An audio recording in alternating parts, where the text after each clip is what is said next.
Good morning, students. Now coming to asexual reproduction continuation. So in case of higher plants, vegetative reproduction it takes place as a vegetative reproduction process. Vegetative reproduction is there. Vegetative. Vegetative propagules in different kinds of plants. Different kinds of plants in favorable conditions they are reproduced by vegetative methods. These vegetative reproducing plants they produce different kinds of plants produce different kinds of vegetative propagules. These vegetative propagules they live in independent life. That is also a type of asexual reproduction.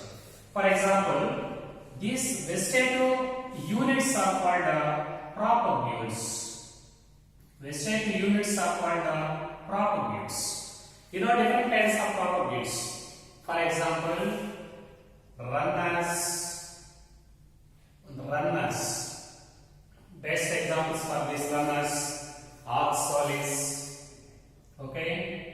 oxalis and strawberry. Oxalis and strawberry. Actually, these runners they keep on the surface of ground. Every node is also much rooted. When the internodes they break off from the mother plant, each node with leaves and roots, it lead an independent life. That is run. At the same time, stolons. These stolons are very slender. Very smooth and slender branches developed from the aerial stem which grow horizontally, which grow obliquely downwards. When these branches they break off from this mother plant, they also lead an independent life. Such branches are called stolons. Best examples for these stolons, jasmine and nerium. They are best examples.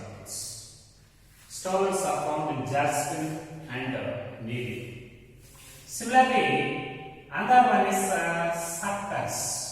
So these suckers means they are also very slender, smooth branches, but they are developed from underground part of the stem.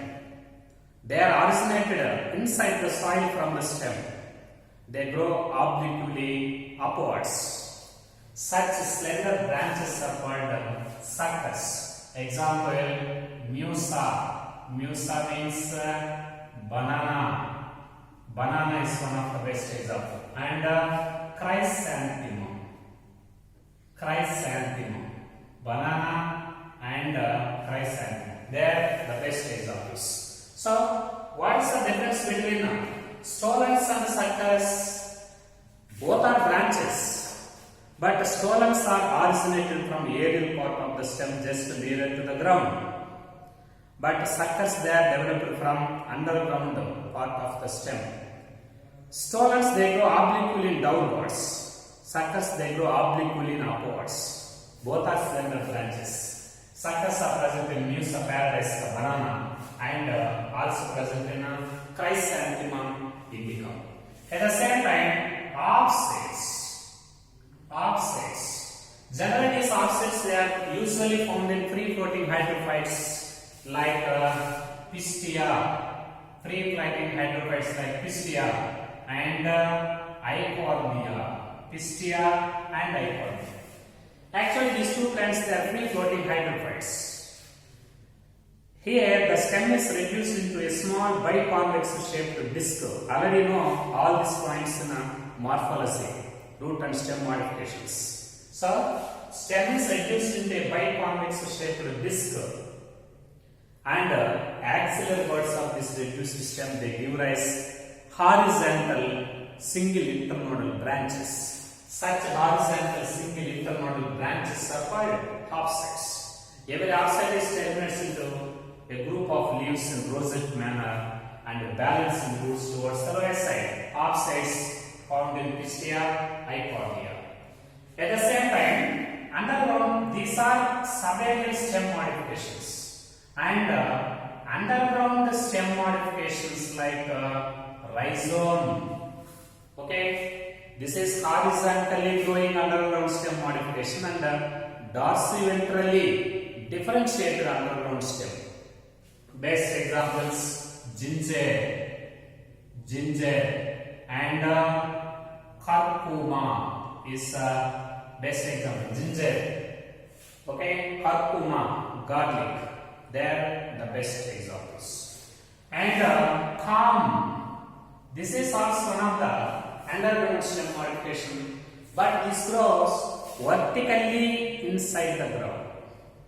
The underground stem modification which grows vertically inside the soil is called calm. Best examples: colocasia is one of the best example, and Amorphophallus is they are the best examples for this calm. So rhizome is horizontally growing underground stem modification. Calm is vertically growing underground stem modification. Now coming to other points: stem tubers. So this is also one of the underground stem modification which do not possess any roots, and is represented by number of eye spots. Each and every eye spot is nothing but a node, and is represented by axillary buds. Stem tubers are present in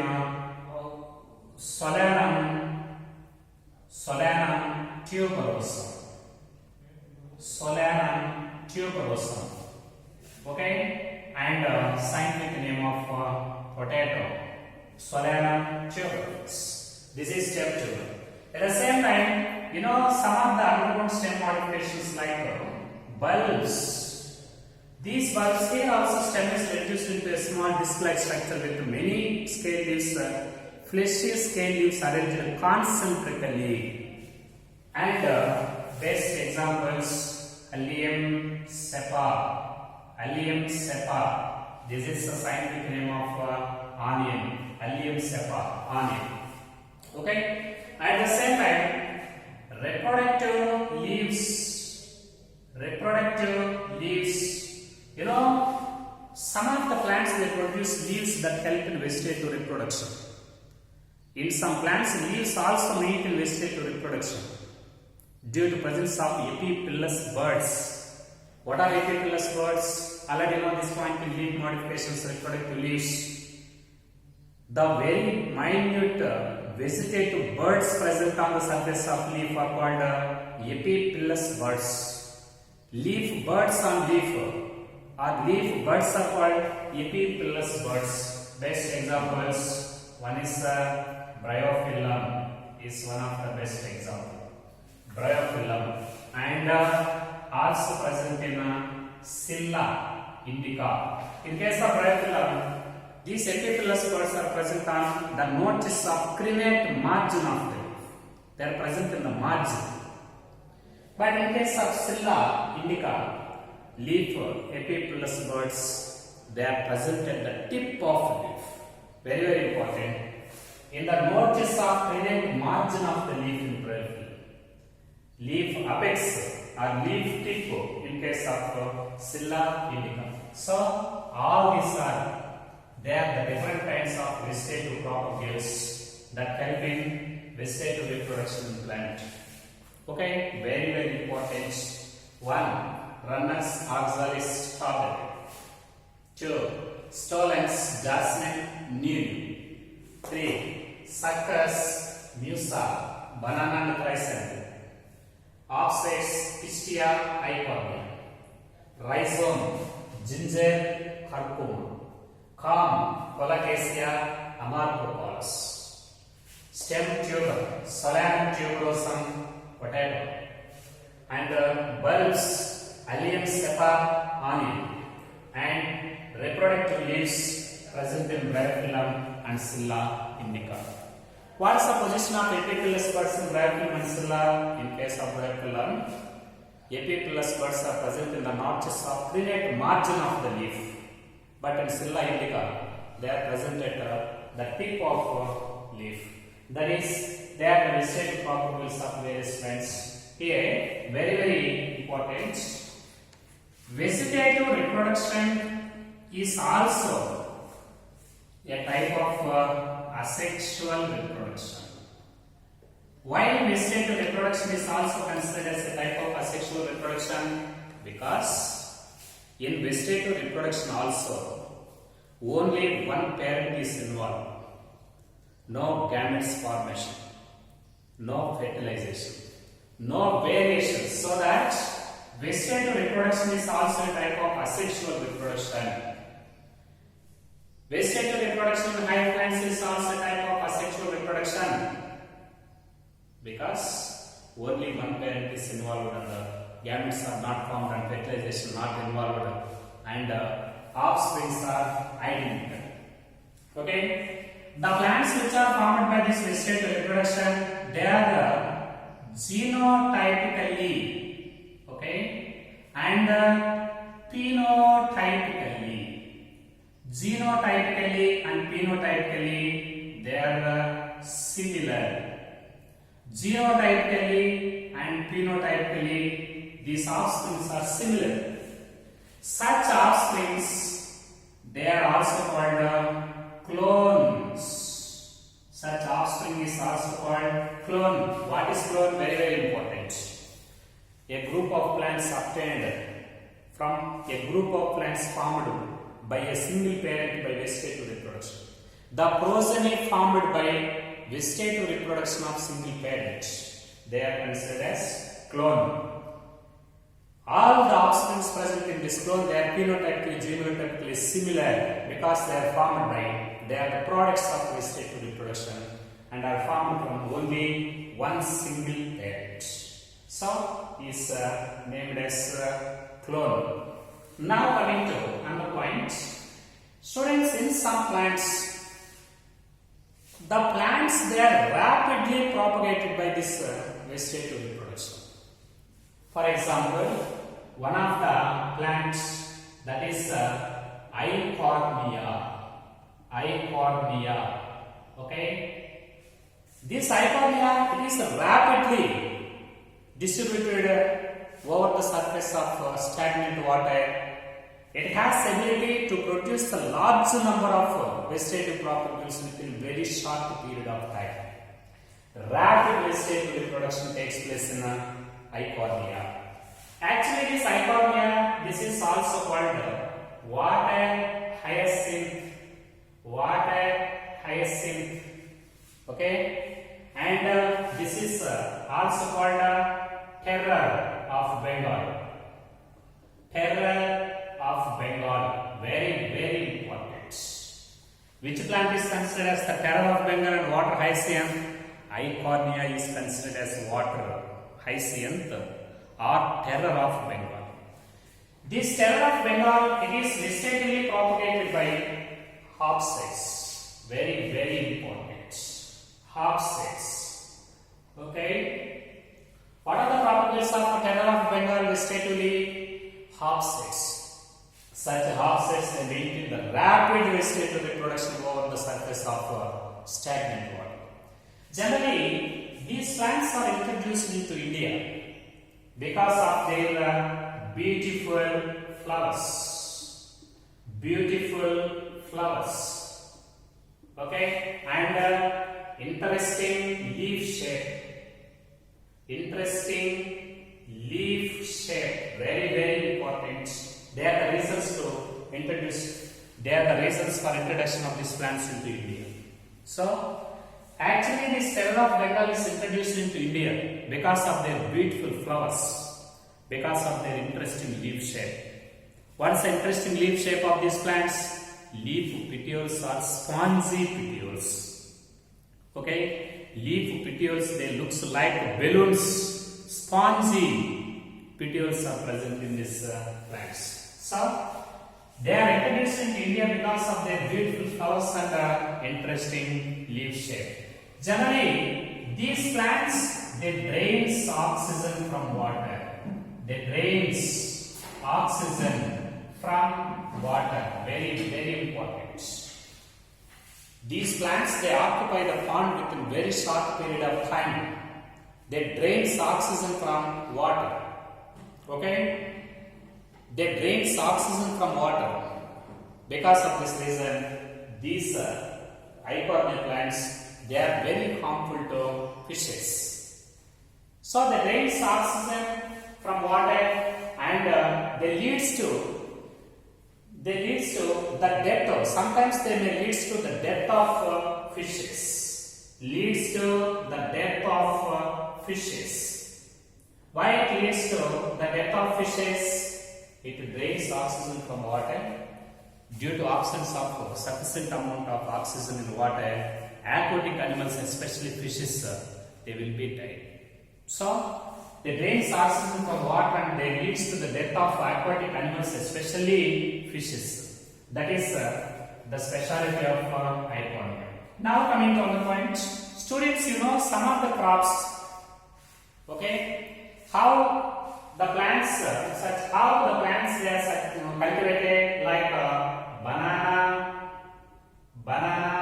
and potato and sugarcane plant and ginger and also dahlia, all these crop plants. How these plants they are cultivated by farmers in their fields, and what are the wastage properties of these plants? All these plants they contain nodes. Okay, they contain nodes. Every node is also represented by some amount of vegetative buds. Vegetative buds. All these plants they contain nodes and internodes. Every node is consists of some amount of vegetative buds. When this, for example, in case of banana, suckers. In case of potato, ice pods. In case of sugarcane, seeds, stem cuttings. When the stem cuttings they are placed inside the ground, when these vegetative buds of the nodes they touches to the wetty soil, automatically these vegetative buds they develops into the new plant. The vegetative buds present in the axillary buds present in the nodes, they raise the new plants in favorable conditions when they touch the wetty soil. So, in all these plants, nodes are the vegetative crop of use. Nodes contain some amount of axillary buds. These buds maintain the propagation of plants. At the same time, you know, in case of algae and fungi, lower group of plants like algae and fungi, asexual reproduction is common. Asexual reproduction, this is common in favorable conditions. In favorable conditions. Okay, very important. How most of the algae fungi, how they are reproduced in favorable conditions? Lower group of plants like algae and fungi. The main reproduction method, asexual reproduction, they are propagated by asexual reproduction. Asexual reproduction is common in favorable conditions. The most common reproduction method is asexual reproduction. But in unfavorable conditions, okay, in unfavorable conditions, generally in favorable conditions they are reproduced by asexual method. But after the attaining of unfavorable conditions, they are shifted to sexual reproduction. They are shifted to sexual reproduction. In algae and fungi, the common method of reproduction is asexual reproduction. Actually, this asexual reproduction takes place in favorable conditions. But what about in unfavorable conditions? Asexual reproduction is shifted to sexual reproduction to tide over the unfavorable conditions to conserve the life of plants from unfavorable conditions. So, to conserve the life during unfavorable conditions, these algae and fungi they are shifted to sexual reproduction. Thus, they complete the life cycle with the spores. Then the spores thereafter attaining of favorable conditions, each and every spore germinates to virize the new plant under favorable conditions. But what about in higher plants? In case of higher plants, both methods are there. Generally, sexual reproduction and asexual reproduction. That is vegetative reproduction. Both are present in higher plants. Very, very important. Students, in algae, fungi, lower group of plants, asexual reproduction is common. But asexual reproduction is shifted to sexual reproduction during unfavorable conditions. But in case of higher plants, both sexual and asexual, both methods takes place in their reproduction process. But asexual reproduction, it is also considered as vegetative reproduction. That is the method of reproduction in higher plants.